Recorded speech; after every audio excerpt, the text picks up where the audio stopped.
The important question isn't when did I start drawing, it's when did you stop drawing? And more importantly, why? I think I started drawing on sidewalks because I had successfully failed to make art anywhere else.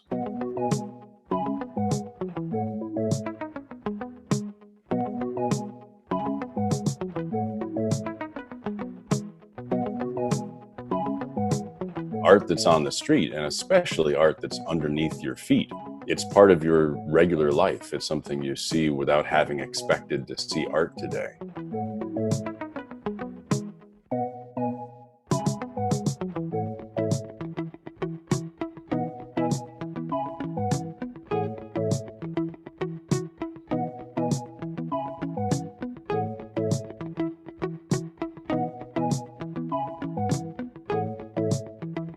Self-doubt should never be allowed to win.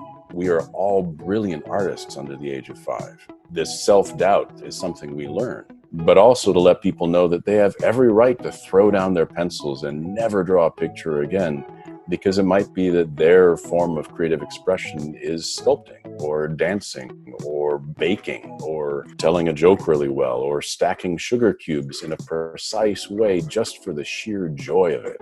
And that all counts. It's all creativity, and it's all good for your soul.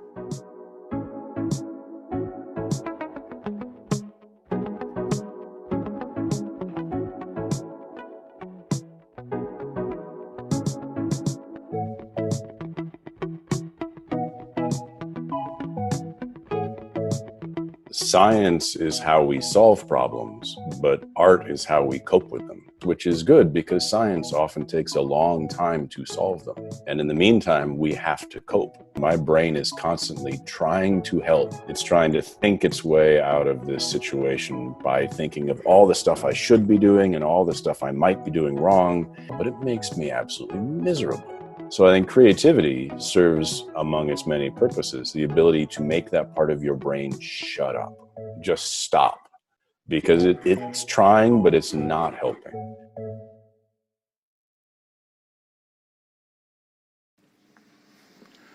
I am a compulsive doodler.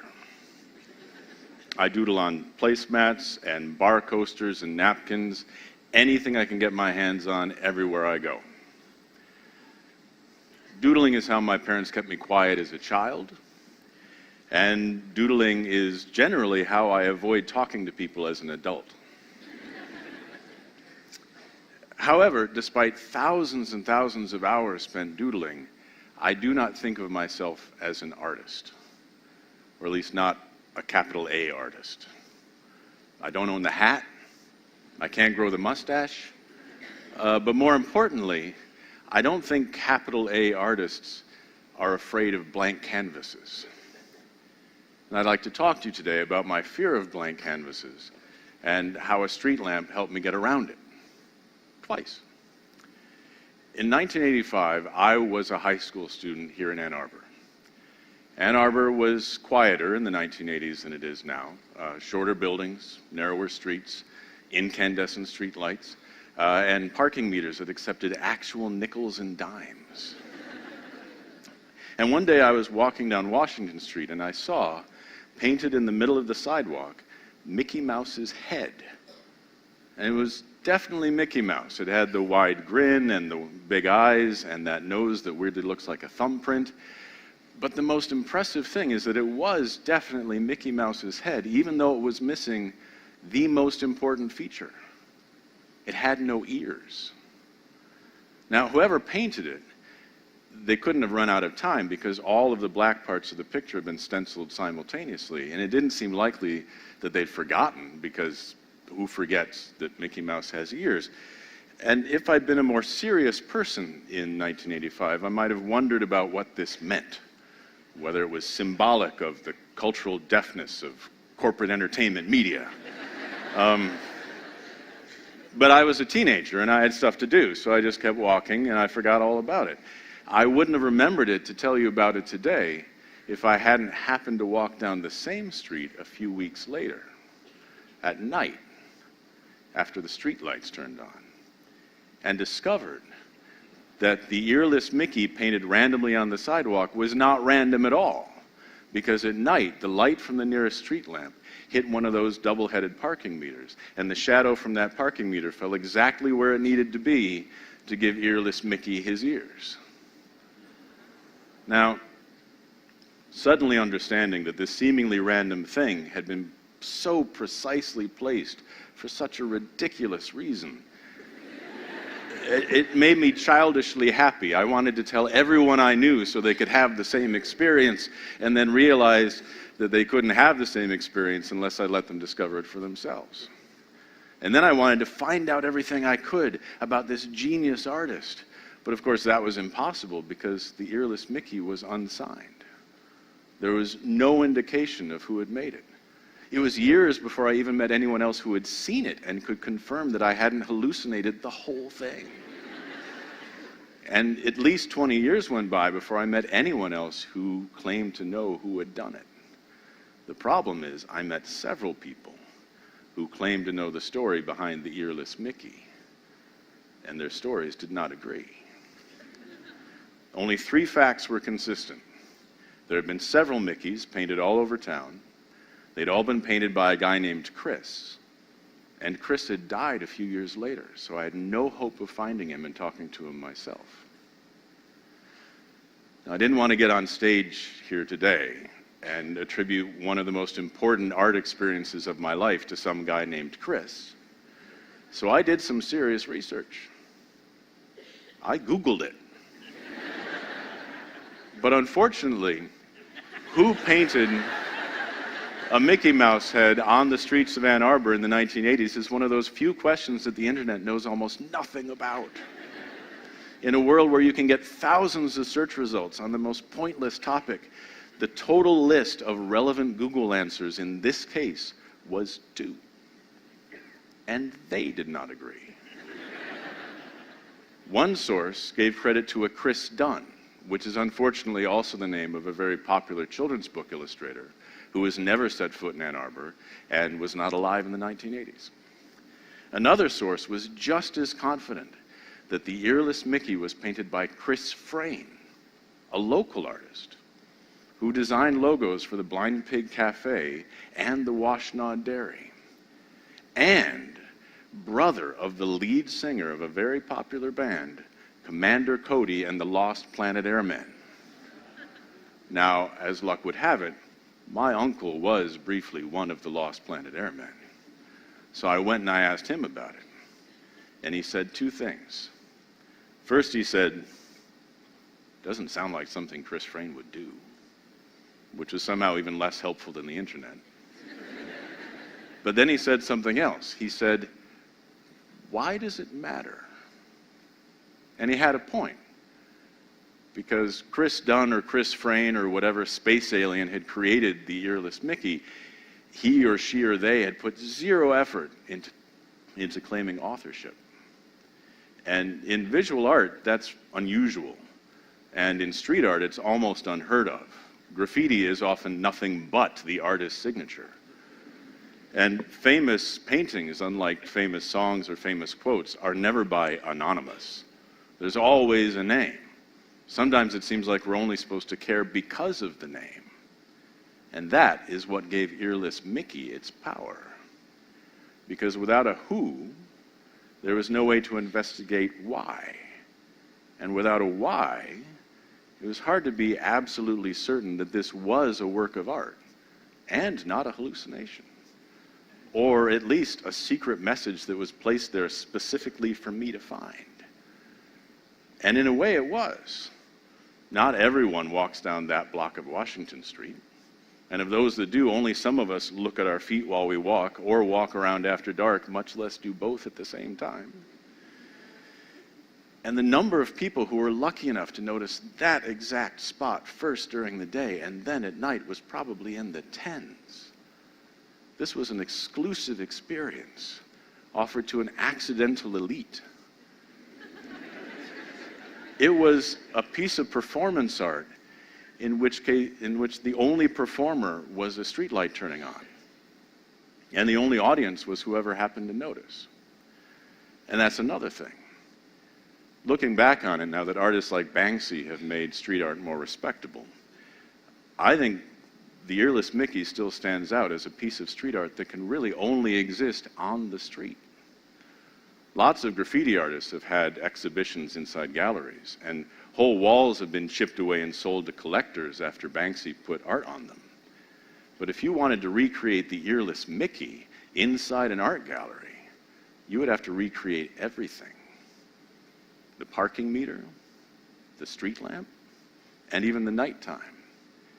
And even if you did go through all of that trouble, it wouldn't be remotely the same, because all of those things would have been placed there by choice. And anyone can put a parking meter next to a street lamp so that the shadow looks like Mickey Mouse ears. The genius of this artist was in noticing that all of those things had already happened, and they were just waiting for someone to celebrate that opportunity. And that was the most important lesson I learned from this. That choice and opportunity are not the same thing. Because when I say that I'm afraid of blank canvases, what I'm really afraid of is choices. If you give me a blank piece of paper and you tell me to draw anything I want on this blank piece of paper, suddenly anything I want is just way too many options to choose from. And they can't all be good choices, which means some of them are bad choices. And I never seem to know which kind of choice I've made until it's too late to go back. Oh, and that's just on a piece of paper, of course. If you sit me down in front of tubes of paint and brushes and an actual literal blank canvas, then my mind is guaranteed to go blank, because now not only do I have to make even more choices, I am now undeniably trying to make capital A art. And the sad irony about capital A art is that even though none of us know what we're doing the first time we try to paint a picture, most of us feel like we shouldn't be allowed to touch a paintbrush until we do. Now, I've only met one group of people that can just pick up a brush and make art without fear or self-doubt. And they're all under the age of 5. And that actually is what clicked, finally, with me and the Earless Mickey, because it reminded me of a game my brother and I used to play, where we would challenge each other to make drawings out of scribbles on a piece of paper. And I never really thought about it at the time, but neither one of us ever lost that game. We never lost because it's actually easier to find inspiration on a canvas that isn't blank. And, you know, drawing something on top of a scribble, that's not making capital A art. That's just playing around with something that happens to be in front of you. It's easy. Turns out there's a name for why this is easy. It's called pareidolia. Pareidolia is when you see specific meaning in things that are random or ambiguous. Pareidolia is why people see animals in clouds, and dog noses in knotholes, and vegetables that seem weirdly upset about being cut in half. Pareidolia is responsible for our entire system of constellations, all because our ancestors stared up at the night sky for hours and hours and hours until one guy inevitably said, "Hey, call me crazy, but doesn't that kind of look like a bull?" So because of this, I decided the best way for me to get around my fear of making capital A art on blank canvases was to make small a art on all the canvases that aren't blank. I committed myself to becoming a very serious doodler, and I never missed an opportunity to just mess around with whatever scribbles and spaces were in front of me. This turned out to be a very practical decision. I got my first job right out of college, all because someone who needed an artist noticed that a sign-in board on campus was covered with elaborate unnecessary doodles, all trickling down from the space next to my name. And that got me hired as a freelance illustrator, which was the perfect job for me, because the pages I drew on were never blank when I got them. My drawings were always tucked into the bottom of a chart or wedged between two columns of text. And these irregular, cluttered spaces were like playing the scribble game with my brother. They were the ears to my Mickey. It's a fantastic thing. It was actually an outright miracle because for 20 years, I worked as a professional small A artist. I doodled logos for shops and diagrams for businesses and posters for theaters, all while avoiding all the blank canvases. But then a few years ago, I stumbled across a new problem. Maybe because I was using pareidolia every day for my job, or maybe because I owed a debt to the Earless Mickey for teaching me all of this. Every time I went outside, the specks and the cracks in the sidewalk underneath my feet looked increasingly like things that wanted to be drawn. And on nice days, when I was not necessarily all that excited about sitting at a computer drawing recycling instructions, these temptations were hard for a compulsive doodler to ignore. So finally, on a day when a job I was working on was really not going very well, and the weather outside was beautiful to a degree which really only happens in Michigan maybe 12 days out of the year, I grabbed some chalk that I had lying around the house, and I went outside, telling myself that I was going to brainstorm for the job. And this was a lie. What I was actually going outside to do was to make the most important discovery of my life, which is that the creative potential of the sidewalk goes way beyond parking meter shadows. There are cracks for creatures to look out of, and there are holes that want to be hippos, and there are vents that want to be swashbuckling dinosaurs, and sprinkler head frogs, and garden plant poodles, and these little metal plates, which you start to realize are just about everywhere on the sidewalk, everywhere you go, and they all want to be something more than what they are, or just have someone make eye contact with them. As it turns out, chalk is the perfect tool for avoiding capital A art. It's cheap, it's childish, it fits in your pocket, and if you break it, you now have twice as much chalk. No one expects you to know what you're doing when you first start using it. And if you can draw a stick figure, you are above the average skill level in the community of people who draw with it.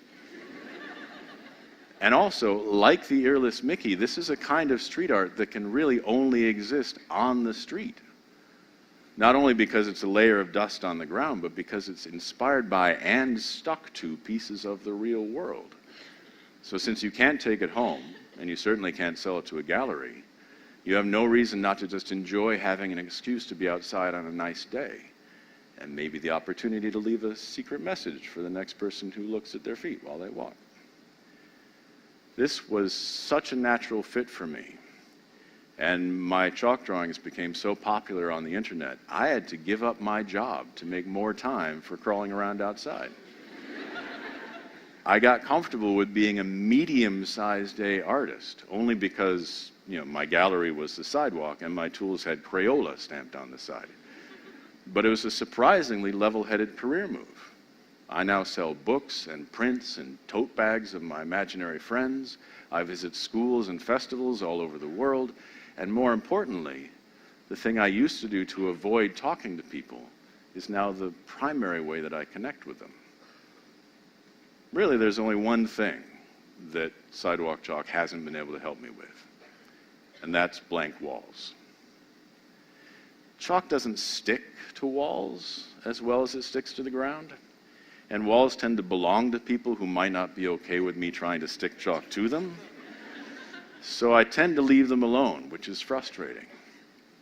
And until recently, Ann Arbor had a surprisingly large number of blank walls in it.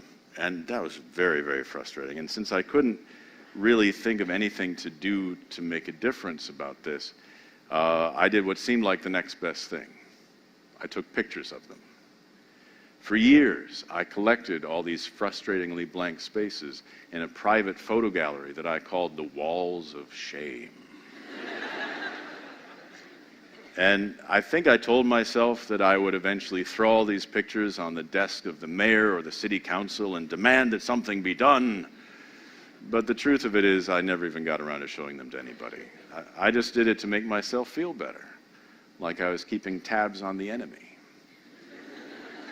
And then 6 years ago, after they finished a new underground parking structure on Fifth Avenue, I stumbled across a new candidate for the walls of shame.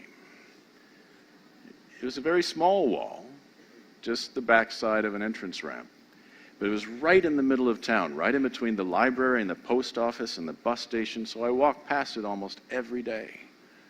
And the smallness was what made it so frustrating, because if I had been brave enough to put some art on it, I wouldn't have even needed a ladder. So I tried to ignore it day after day and month after month. And I finally decided I needed to take its picture for the walls of shame. But I immediately ran into a problem, because no matter where I stood, I couldn't photograph the full horrible blankness of this wall without this post in the way. Every time I tried to get that space square in the picture, there was this big, stupid post just sticking up in the middle of this blank canvas, a big post with a lamp on it. And yes, when you consider that a literal street lamp was involved, I should have remembered the lessons of the Earless Mickey much sooner than I did. I'm embarrassed to admit how much time and how many bad photos I wasted before I finally realized that the object preventing me from documenting this blank canvas was also the solution to my problem. Now, thank you. This mural, oh, that's very nice.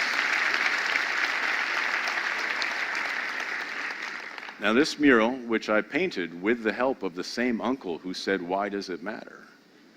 Has some undeniable advantages over chalk art. I mean, most obviously, it doesn't wash away in the rain.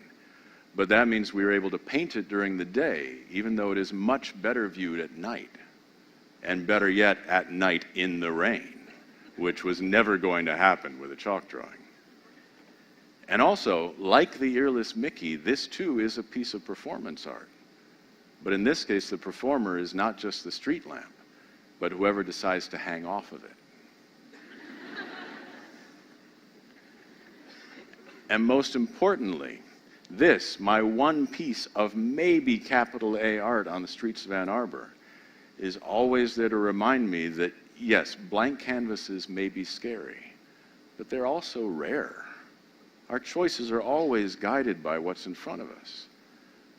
And sometimes, the difference between an obstacle and an opportunity is just a matter of perspective.